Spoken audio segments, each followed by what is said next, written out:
welcome back di YouTube channel Warta Bogasari dalam program Ngobar Ngobrol Bareng. Nah, Ngobar ini adalah podcast Bogasari yang membahas tentang kegiatan-kegiatan dan aktivitas yang ada di Bogasari. Pada episode kali ini akan ditemani oleh aku, Firni, dari Departemen R&D. Nah, Ngobar kali ini kita akan membahas KKM, adalah kelompok kerja mutu yang ada di Bogasari. Nah, jadi apa sih KKM itu? Untuk sebagian gengs Boga mungkin udah tahu nih. Nah, yang belum tahu, kita akan mendengarkan penjelasan lebih detail lagi dari narasumber kita, Bapak Bobi Arianto. Yeay, tepuk tangan dong semuanya gengs Boga. Apa kabar Pak Bobi? Selamat sore. Selamat sore. Jadi Bapak Bobi ini gengs Boga adalah sebagai SVP atau Senior Vice President Manufacturing dan sebagai Ketua Operasional BQSC. Ya. Nah Pak, jadi nih Pak kan masih banyak nih yang belum tahu. Bapak kan sebagai Ketua Operasional BQSC. Jadi BQSC itu apa sih Pak? Jadi BQSC itu singkatan dari Bogasari Quality Steering Committee atau komite yang membawahi seluruh kegiatan aktivitas umumnya improvement dan inovasi di Bogasari. Ya, jadi sebenarnya saya ini sebagai ketua operasional, chairman-nya sendiri dari Pak Franky, kemudian ada wakil chairman Bapak Erwin Sudarma, kemudian wakil chairman juga dari Surabaya Bapak Adi Witono, gitu. Oke Pak, jadi untuk tujuan dibentuknya BQSC itu apa Pak? BQSC itu adalah Bogasari Quality Steering Committee. Jadi ini merupakan komite yang membawahi dari kegiatan atau aktivitas di seluruh Bogasari, terutama untuk aktivitas inovasi ataupun improvement di Bogasari. Tujuannya adalah untuk meningkatkan efisiensi, meningkatkan produktivitas, atau kita bisa menurunkan cost dari seluruh aktivitas, baik produksi, baik service maupun aktivitas di office di seluruh Bogasari. Jadi memang secara spesial ya Pak dibentuk untuk kegiatan-kegiatan yang bersifat inovasi yang bisa membangun Bogasari gitu ya Pak? Betul, karena kita tahu sendiri sebenarnya Q-nya di sini. Kamu kan dari QPD nih ya. Yeah. Kalau QPD, kalau menurut TQM ya, Total Quality Management, dibedain Q kecil sama Q besar. Oh, beda. Jadi ini kita Q besar nih. Kalau Q kecil, kita melihatnya dari sisi quality product, quality service. Mungkin yang Firni sehari-hari lakukan ya, untuk kontrol, monitoring. Tapi Q besar ini adalah, kalau kita lihat mungkin di teman-teman yang sudah sering ikut KKM, itu kalau dilihat ada namanya QCDSME. Di situ ada quality, yaitu dari quality product dan service juga. Kemudian C-nya itu cost, jadi bagaimana kita bisa menurunkan cost. Ada juga S, itu dari safety. Kemudian dari M, moral. Kemudian dari D, itu bagaimana kita bisa mendelivery produk dengan baik ataupun mendelivery service dari aktivitas kita. Kemudian yang nggak kalah penting sekarang adalah E, environment. Jadi bagaimana kita bisa saat ini ya, mungkin dari sisi sustainability, environment ini jadi faktor penting juga.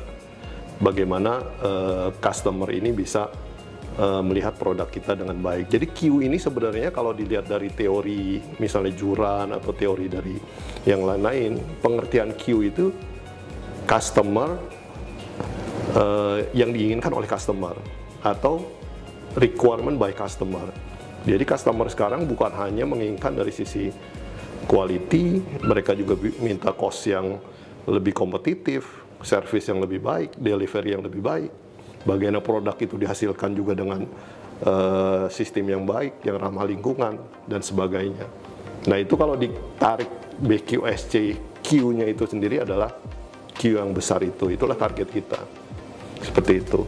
Lanjut nih Pak, dari tadi kan kita sebut-sebut KKM. KKM sendiri itu apa Pak?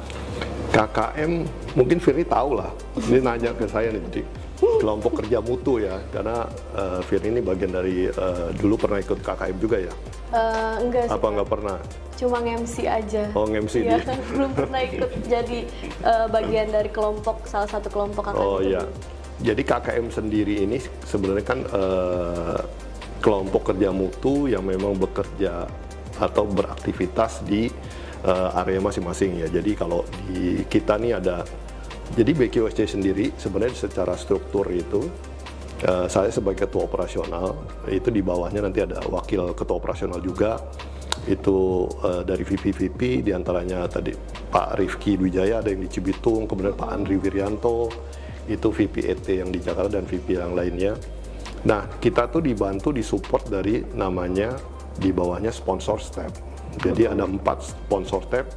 Jadi sponsor tab quality assurance tadi, kemudian sponsor step dari manajemen komitmen, kemudian sponsor tab dari education, kemudian dari yang lebih penting lagi sponsor tab yang monitoring dan key IT di masing-masing lokasi.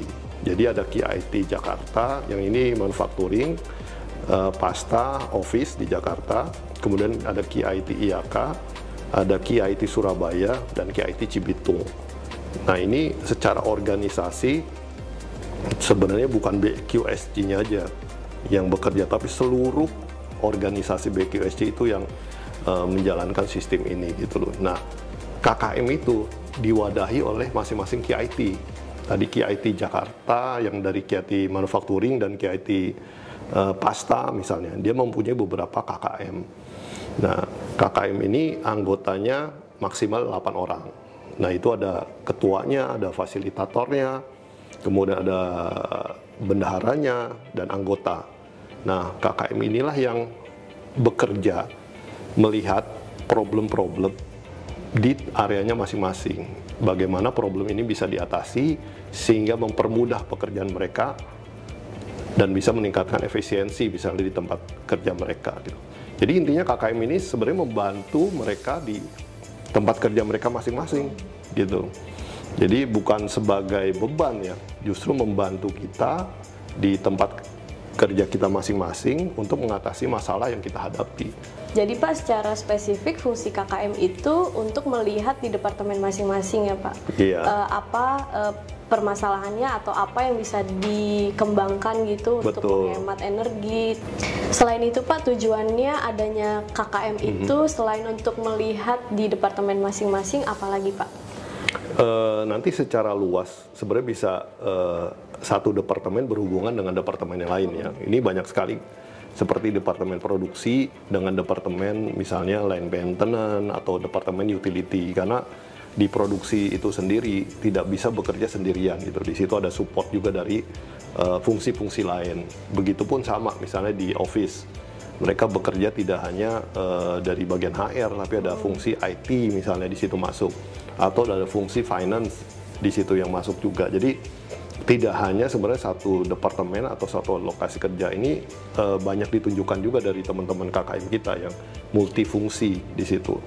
Jadi yang balik lagi tadi, sebenarnya targetnya apa sih? Targetnya itu tadi ya, balik lagi, apalagi kalau kita ditarik sekarang dengan kompetisi terutama di flour mill, salah satu sebenarnya basic yang bisa memenangkan persaingan buat di industri kita adalah bagaimana kita bisa mempunyai inovasi yang lebih baik dan improvement yang lebih baik untuk berubah ya, karena produk itu pasti akan berubah, jasa itu pasti akan berubah. Bagaimana kita bisa meningkatkan produk kita lebih baik lagi, dan servis kita lebih baik lagi. Dan salah satu wadahnya adalah kita ber-KKM gitu loh. Dan ini kan baik sekali ya, tidak hanya dari top, tapi dari bottom-nya sendiri bekerja. Ini kalau dari bottom dan top bekerja, ini menimbulkan suatu efek yang luar biasa di organisasi kita Bogasari. Dan itulah kenapa aktivitas KKM ini sangat penting dan perlu kita apresiasi. Sejak kapan nih Pak adanya KKM di Bogasari? KKM di Bogasari ini dari BQSC sendiri ya. BQSC itu kan dibentuk bulan Juli tahun 1997. Itu kalau dilihat dulu kan, kalau di kita di dinding-dinding "It's time to change" ya. Tahun 97 itu mulai. Dari situlah bagaimana kita berkomitmen untuk berubah lebih baik lagi, ya, berinovasi lebih baik lagi, kemudian mempunyai ide-ide kreatif yang lebih baik lagi buat Bogasari ke depannya lebih baik lagi. Nah, setelah itu bergulir memang dari tahun 97 hingga saat ini 2022. Walaupun dulu pernah kita vakum selama 5 tahun, kemudian Bogasari dari top manajemen menginstruksikan untuk menjalankan kembali gerakan KKM ini tahun 2013, sehingga kita berjalan sampai 2022 ini gitu. Walaupun dengan COVID kemarin ya, kita tetap berjalan dengan support dari peralatan-peralatan yang sudah berkembang ya, dengan sistem online lah, dengan Zoom, kemarin dengan YouTube Live juga, kita bisa menjalankan training, menjalankan edukasi, konvensi, prakonvensi ya, walaupun dengan kondisi COVID ya, di tahun 2021. Iya, 2021-2022. Pak, untuk kegiatan yang ada di KKM sendiri itu apa aja sih, Pak? Rangkaian kegiatan KKM sebenarnya programnya dimulai dari Januari, Desember ya, tiap tahun gitu. Jadi di awal kita sudah ada program-program di masing-masing KKM, masing-masing departemen area kerja itu udah mempunyai target masing-masing sebenarnya, apa yang bisa mereka atasi di lapangan atau apa yang bisa mereka improve di lapangan untuk mensupport pekerjaan mereka lebih baik lagi. Nah, satu itu. Setelah itu di sana nanti ada tim sponsor step dari BQS yang akan membantu mereka terjun, baik melakukan edukasi, melakukan training, ada namanya klinik KKM. Jadi mengajarkan tools yang dipakai ya. Itu kalau pernah dengar memang ada metode 5 langkah, metode 8 langkah yang kita pakai saat ini. Itu adalah tools yang membantu bagaimana mereka bisa lebih mengidentifikasi masalah, menganalisa masalah di lapangan lebih baik lagi gitu. Kemudian mengevaluasi masalah, kemudian membuat standarisasi perbaikan di lapangan. Nah, itu selama 1 tahun tim ini bekerja. Kemudian hasil-hasil tersebut akan dilihat dalam prakonvensi. Ya, jadi prakonvensi di masing-masing KIT, di KIT Surabaya, di IAK, dilakukan prakonvensi di kuarter 3 biasanya, akhir tahunnya. Akhir tahun, iya. Nah, dari prakonvensi gitu kita mendapatkan tim-tim KKM yang mempunyai hasil yang mempunyai impact yang bagus di lapangan. Nah, itu yang mereka itu yang terbaik akan lolos ke konvensi nasional. Nah, konvensi nasional biasanya di akhir tahun nih. Ya, dari konvensi nasional itu baru nanti kita bisa pilih beberapa KKM yang memang secara nasionalnya Bogasari ini mempunyai impact yang sangat besar buat dari sisi efisiensi, dari sisi produktivitas, maupun dari sisi yang lain ya, buat Bogasari bisa lebih baik lagi gitu, seperti itu. Oke Pak, kalau bicara tentang KKM kan kita akan dengar juga istilah konvensi nasional nih Pak. Betul. Konvensi nasional sendiri itu apa Pak? Konvensi nasional itu yang tadi itu. Jadi konvensi nasional sebenarnya konvensinya level nasionalnya Bogasari. Jadi kan dari masing-masing KIT atau masing-masing plan, misalnya dari plan Jakarta, Cibitung, Tangerang, IAK, Pasta, itu mempunyai istilahnya juara-juaranya, cuman yang terbaik-terbaik ya. Yang terbaik dari masing-masing KIT ini dikirimkan ke nasional. Nah, itulah namanya konvensi nasional. Jadi seperti kemarin pesertanya bisa 12, bisa 13 dari masing-masing nilai yang didapat dari masing-masing KIT di area masing-masing gitu loh. Nah, itu masuk ke konvensi nasional.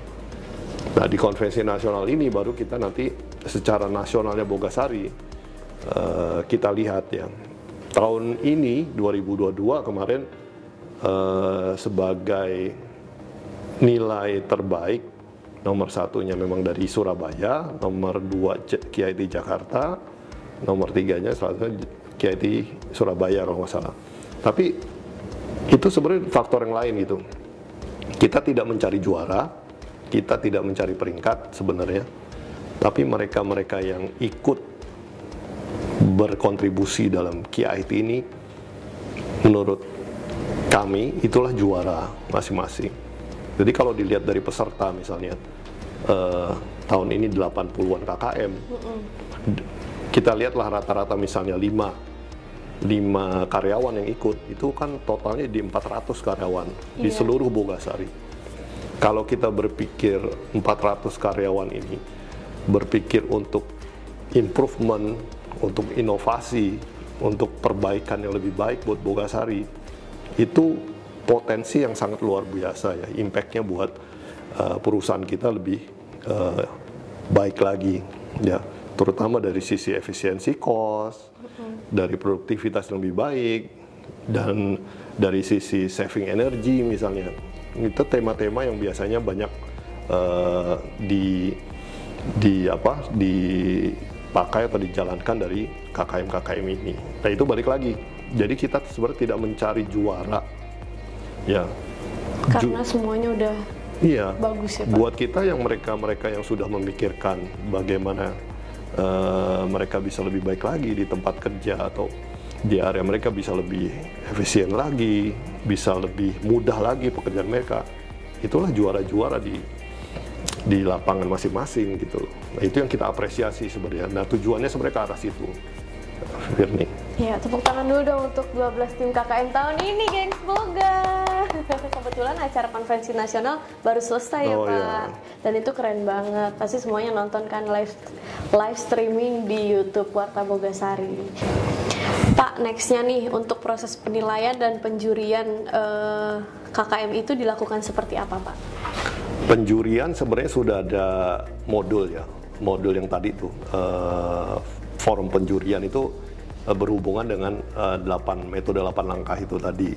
Jadi kalau metode 8 langkah ini pendekatannya sebenarnya dengan sistem PDCA. Ada plan, do, check, action. Ya kan tuh, Firni udah tahu tuh. Jadi plan itu salah satunya bagaimana kita mengidentifikasi masalah di tempat kerja, ya kan. Kemudian kita mencari akar masalah, problemnya apa sih, kita analisa.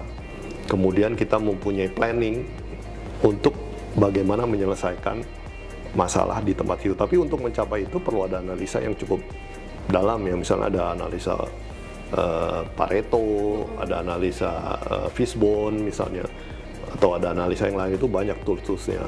Nah itu diajarkan itu di teman-teman. Kemudian setelah ada target penyelesaian masalah atau rencana penyelesaian masalah, baru melakukan do. Do ini kita lakukan nih. Ya, di do ini apa yang dilakukan? Ya, setelah dilakukan untuk mengatasi masalah itu, kita cek lagi, kita review lagi apa benar nih yang sudah kita lakukan benar. Nah ini beberapa kali nih, ada sementara, ada aktivitas kedua, ada aktivitas ketiga, baru aktivitas yang permanen misalnya. Nah setelah dilakukan do tadi, kemudian dilakukan cek. Di cek ini adalah bagaimana kita memverifikasi benar-benar ya, bahwa yang langkah yang sudah kita lakukan itu benar-benar langkah yang terbaik. Kemudian diikuti dari kita membuat standarisasi. Setelah hal itu sudah dilakukan, ada standar baru tempat kerja, metode baru, dan yang lebih penting lagi adalah tindak lanjutnya. Jadi KKM ini bukan hanya memperbaiki, setelah itu nggak dipakai gitu loh. Nah makanya penting itu di poin ke terakhir, bagaimana kita bisa mengevaluasi dan melakukan tindak lanjut dengan standar yang akan dijalankan terus di area kerja tersebut gitu. Dan di lapangan banyak sekali yang sudah dilakukan dari teman-teman tadi ya. Contohnya kemarin KKM Surabaya yang mewakili kita di Cipta misalnya, di area pelletizing, itu KKM Plus ya, bagaimana meningkatkan produktivitas atau produksi di pellet, menghasilkan produk pellet ya, dengan mengistilahnya seperti mengotomatisasi sistem Karena dalam membuat pellet itu perlu steam dan energi listrik. Ya. Jadi mereka membuat semacam modul ya yang mengintegrasikan antara pemberian steam, pemberian energi dan capacity di situ. Dan selama ini dilakukan manual itu. Jadi sangat luar biasa teman-teman yang di lapangan, dari teman-teman produksinya, teman-teman automationnya, teman-teman line maintenance-nya, engineering, mereka punya kemampuan yang luar biasa ya sebenarnya. Jadi nggak mesti untuk mengimprove kita harus memakai kontraktor besar gitu. Kalau bisa dilakukan oleh kita sendiri, oleh tim kita sendiri, itu lebih baik ya. Mungkin seperti itu contohnya, Fir ya. Saya jadi makin bangga loh, salah satu karyawan Bogasari Pak. Semoga tahun depan saya bisa ikut KKM bisa ikut juga, KKM Pak. juga ya. Pak, untuk pemenang konvensi nasional, hadiah yang didapatkan itu apa saja Pak? Kita juga memberikan apresiasi ya, karena mereka sudah memberikan kontribusi di tempat masing-masing dan tentunya memberikan impact yang baik buat Bogasari. Itu yang pertama yang harus kita lihat gitu. Jadi juara 1 seperti kemarin di konvensi 2022 mendapatkan 15 juta plus mereka berhak nanti ikut kalau ada ajang internasional kompetisi untuk mutu, mereka berhak ikut. Karena dari tahun 2016 kita sudah ikut sebenarnya konvensi internasional seperti mutu ya, seperti di Singapura, ICQC ataupun di Filipina. Kita beberapa kali mengirimkan tim dan mendapatkan hasil yang cukup baik di sana. Nah, juara 1 ini juga berhak ikut kompetisi nasionalnya Indofood. Kompetisi mutu nasionalnya Indofood yang namanya CIPTA, Continuous Improvement and Productivity Award ya namanya. Oh, itu juga singkatan ya Pak? Itu CIPTA singkatan. Kebetulan kita juga di CIPTA sejak 2017 kalau nggak salah ya, 2016. Bogasari ini selalu mendapatkan peringkat tertinggi. Sampai CIPTA terakhir kemarin, KKM kita yang diwakili oleh KIT dari Surabaya, KKM Flash dan KKM Emerald itu mendapatkan penghargaan tertinggi Diamond untuk Flash, dan KKM Emerald ini mendapatkan Platinum with 3 star. Artinya mereka on the top di antara KKM lain di unit-unit Indofood gitu loh. Ini cukup membanggakan. Kurun waktu dari 2016 sejak CIPTA diselenggarakan, KKM dari Bogasari selalu menduduki posisi teratas ya. Nah, juara 2-nya nanti cek lagi coba ya, kalau nggak salah 13 juta. Nah, juara 3-nya 12 juta kalau nggak salah. Juara 2 dan 3 mereka berhak mengikuti konvensi nasional namanya TKMPN nanti. Jadi temu karya mutu nasional dari seluruh Indonesia. Biasanya itu perusahaan-perusahaan lain akan ikut di sana. Ada Pertamina, ada Pupuk Altim misalnya, atau ada Telkom dan sebagainya. Nah, kita bersaing dengan perusahaan-perusahaan itu dari sisi bagaimana kita bisa meningkatkan atau meningkatkan improvement di tempat kerja kita. Dan selama kurun waktu tertentu ya, dari 2017-16 kita mengikuti TKMPN di Batam, kemudian TKMPN di Padang juga, terakhir kita TKMPN di Lombok, ini diwakili oleh 3 KKM dari Surabaya, IAK, dan dari Jakarta. Kita juga mendapatkan ada peringkat tertinggi Diamond, kemudian dapat platinum dan dapat gold dari 3 peserta ini. Artinya memang standar Bogasari udah cukup tinggi ya untuk peserta dari KKM yang kita kirim dari Bogasari. Ini cukup membanggakan juga buat kita. Gitu, Fir. Sebenarnya gerakan inovasi ini jadi basic kita untuk karyawan kita lebih siap ya menghadapi perubahan-perubahan yang dibutuhkan oleh customer ataupun aktivitas-aktivitas yang mendukung lainnya gitu, seperti kayak industri hijau. Kemarin kita beberapa kali mendapat penghargaan ya, kemudian kita mendapat penghargaan juga dari penghargaan energi Celestial Celestial Energy Award dari US Energy di tahun 2022 kemarin, basicnya sebenarnya sama dengan KKM gitu loh. Dari mereka-mereka dan karyawan-karyawan yang mempunyai semangat untuk berinovasi, untuk berubah. Semua penghargaan itu kita dapatkan dari basicnya teman-teman atau sistem kita yang sudah mengadopsi dari sistem inovasi dan sistem improvement yang dijalankan. Ya, kita mengikuti dari penghargaan industri hijau, penghargaan dari Energy Award tadi, kemudian dari yang lain-lain ke Green Port Award, kita juga mendapat penghargaan sebagai yang terbaik. Itu juga didukung oleh sistem yang mendukung bagaimana kita berinovasi, berimprovement ke arah yang lebih baik. Bagaimana untuk menciptakan inovasi dari setiap problem yang kita hadapi setiap hari, Pak? Sebenarnya kan inovasi itu bagian dari diri kita ya. Kita kalau menghadapi suatu kesulitan, pasti kita berinovasi ya. Bagaimana caranya agar kesulitan itu bisa kita lewatin gitu ya. Ini sama aja sebenarnya sih. Itu proses alamiah sebenarnya. Cuman bagaimana proses inovasi itu lebih terstruktur, sistematis. Nantinya apalagi dijadikan standar di area kerja masing-masing. Nah itu mungkin kalau trik-triknya berinovasi sebenarnya kita bisa belajar ya, terbuka terhadap perubahan-perubahan atau kemajuan zaman. Jangan sampai misalnya area kita nih kok jadul mulu jadul gitu banget. Loh, jadul banget. Kita juga nggak mau kan dilihat sebagai karyawan yang jadul gitu ya. Kita harus berinovasi, bisa lebih baik lagi. Jadi kita harus up to date ya Pak dengan kampanye-kampanye yang ada kayak kampanye ramah lingkungan, industri hijau. Betul. Oke Pak, terakhir nih Pak, apa yang Bapak harapkan terhadap KKM ini ke depannya?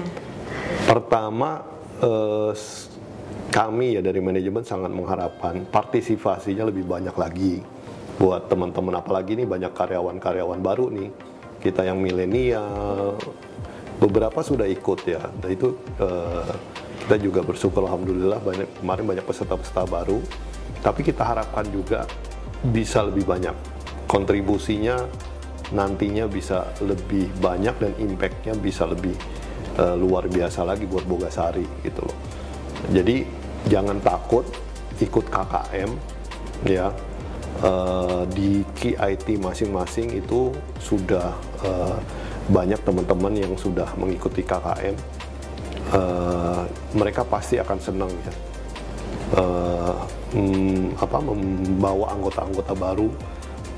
Jangan mikir juara atau enggaknya dulu ya, sudah berkontribusi aja buat di tempat kita aja itu sudah jadi juara yang tadi saya bilang di depan gitu loh, Fir. Ya, jadi Fir ini besok harus ikut nih. Ya, boleh nggak sih saya ikut di departemen? Maksudnya saya ikut join ke departemen lain nggak boleh? Boleh. Oh, boleh. Yang seperti tadi kan ada lintas. Oh, ada lintas. Iya, sesuai dengan tema ya. Kalau di situ memang tadi ya, saya kasih contoh yang di pelletizing. Di situ ada orang produksinya, kemudian ada teman-teman dari automationnya, teman-teman dari utility-nya, teman-teman dari IT-nya misalnya. Karena di situ tidak hanya bisa diselesaikan dengan orang produksi sendiri misalnya. Nah, Firi misalnya di R&D ya, di R&D misalnya membuat dengan alat yang lebih inovatif. Ya, mungkin ada yang sedikit dirubah dari sisi putarannya, mesin, kan butuh orang listrik masuk, ya kan? Jadi nggak mesti kita sendiri gitu loh. Jadi antar lintas departemen itu lebih baik lagi. Jadi nanti komunikasi antar departemen juga bisa berlangsung dengan baik, bukan hanya komunikasi satu departemen ya. Kemudian juga komunikasi dengan rekan-rekan yang lain, komunikasi dengan atasan juga lebih baik dalam wadah KKM ini gitu. Jadi bisa kemana-mana nih ininya. Oke Pak, makasih Pak untuk jawaban-jawaban yang sangat menginspirasi dan tentunya informatif banget nih untuk gengs boga yang belum tahu tentang KKM, konvensi nasional dan lain-lain. Terima kasih juga gengs boga yang sudah menyimak program ngobrol bareng episode kali ini. Jangan lupa klik like dan subscribe di channel YouTube Bogasari. Saya Firni, pamit undur diri, bye-bye. Pak, terima kasih ya Pak. Jangan lupa nanti saya kalau misalkan ikut kehilangan